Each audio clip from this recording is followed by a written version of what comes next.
Sada uživo sa terena naša Ivana Đukić. Ivana prati aktivnosti fondacije Budi human. Ivana, prošlu godinu obilježile su brojne akcije fondacije. Šta je u planu za ovu?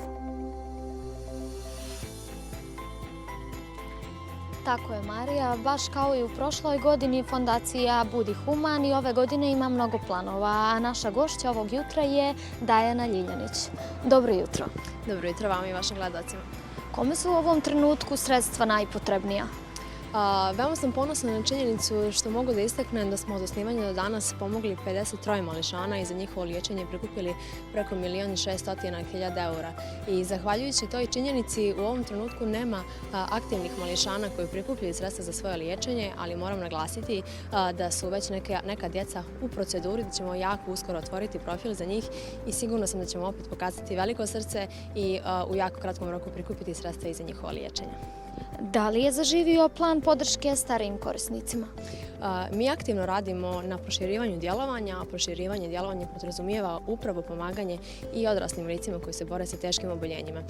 Proširivanje djelovanja nije jednostavan proces, potrebno je truda, vremena i zalaganja i zato razgovaramo sa društveno odgovornim kompanijama koji će nam pomoći da ostvarimo taj cilj i ja se nadam u jako bliskoj budućnosti da ćemo proširiti djelovanje, početi da pomažemo odraslim licima i time dati naš doprinos boljem i srećnijem društvu. Kao društvo smo se mnogo pokazali u prethodnoj godini. Da li humanost i razumijevanje ove godine je dobro počelo? Mogu da istaknem da smo ove godine napravili veliki podvig na samom početku godine, budući da smo u jednom danu otvorili i zatvorili dva profila. Dakle, Stefan Velimirović je za samo 24 časa dobio priliku da ode na predtransplantacioni tretman u Bjelorusiju, dok je dječak Alen Muratović će nastaviti svoju borbu sa cerebralnom paralizom u Dubrovniku. Taj podvig postigli smo svi zajedno, što uplatama i SMS-ovima na njihove konkretne račune, tako i na opšti račun. Dakle, smo mi raspodijelili sredstva i time u jako kratkom roku, dakle za manje od 24 sata, zatvorili dva profila i prikupljeno je preko 26.000 eura. Da li nailazite na prepreke u svojoj misiji?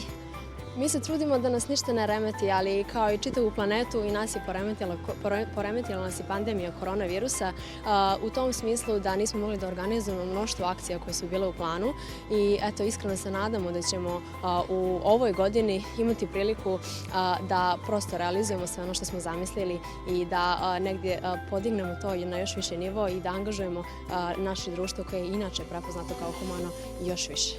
Kakvi su vaši planovi? Kao što ste kazali, dakle, uskoro će biti prošireno djelovanje i na odrasla lica.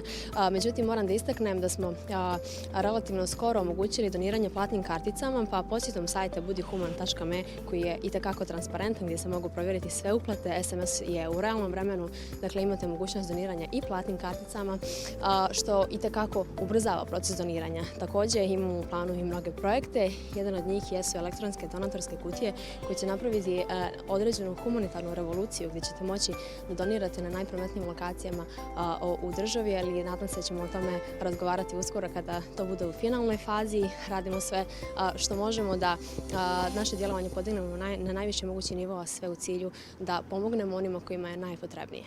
Hvala vam i mi se također nadamo. Hvala i vam najljepše. A mi pozivamo sve građane koji su voljni da pomognu da to mogu uraditi na jednostavan način putem SMS poruke na broj 14543. Toliko od nas, Marija.